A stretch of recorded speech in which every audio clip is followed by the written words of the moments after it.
Donc maintenant, revenons à Guillaume Soro. Moi, je juge les gens sur Vous leur l'avez accusé bilan. d'abord d'enregistrement illicite. En une minute, qu'est-ce que vous lui reprochez exactement? Ce que je dis de Guillaume Soro, c'est que moi, personnellement, pour l'expérience que j'ai, pour le regard que j'ai, l'analyse que j'ai fait de son parcours politique, je ne peux pas lui confier le destin de mes enfants et de mes petits-enfants. Et pourquoi? Parce qu'il a eu quand même la responsabilité de gérer le nord du pays. Et la gestion du nord du pays, ça a été vol des deniers publics.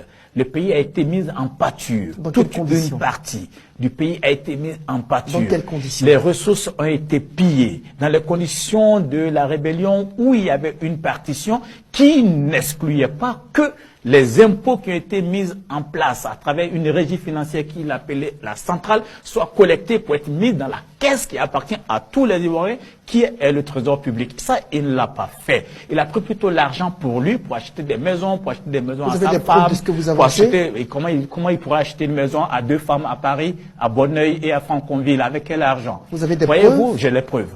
Voyez-vous, et d'ailleurs quand je parle, je lui dis, moi je suis franco, hein. Voyez-vous, vous n'êtes pas d'accord, vous m'amenez au tribunal, on juge, j'amène mes preuves, j'amène mes faits. Si vous étiez face à Guillaume Soro, et je lui dirais vous ça. à répéter la même chose? Mais bien sûr, je lui dirais, Guillaume, on t'a confié la gestion, en tout cas du moins tu es venu dans une action collective, et dans cette action collective, tu as eu la gestion d'une partie du pays, 60% du territoire. Tu en as fait quoi? Tu as mis cette partie en pâture.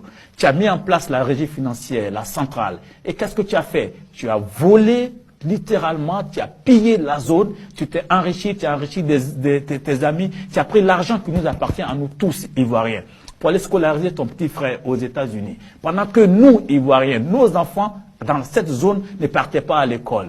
Pendant que nos femmes, dans cette zone, accouchaient à même le sol, il n'y avait pas de dispensaires. Tu n'as construit aucun pont. Tu n'as rien fait pour ce pays, pas de forage. Pendant ce temps, toi, tu prenais l'argent, toi, Guillaume, pour aller construire des forages chez toi.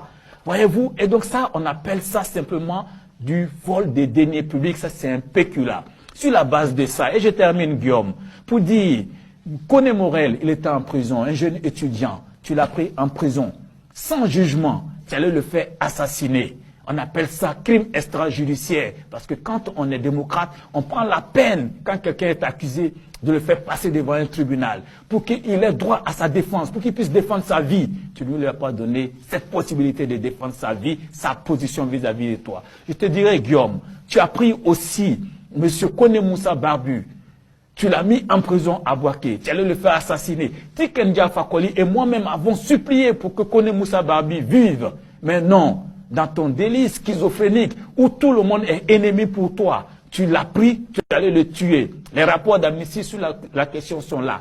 Après tout ça, tu as confisqué le corps de ces personnes-là. Comment toi, tu peux prétendre être démocrate quand tu confisques le corps de personnes? Tu ne leur permets pas d'avoir droit au deuil.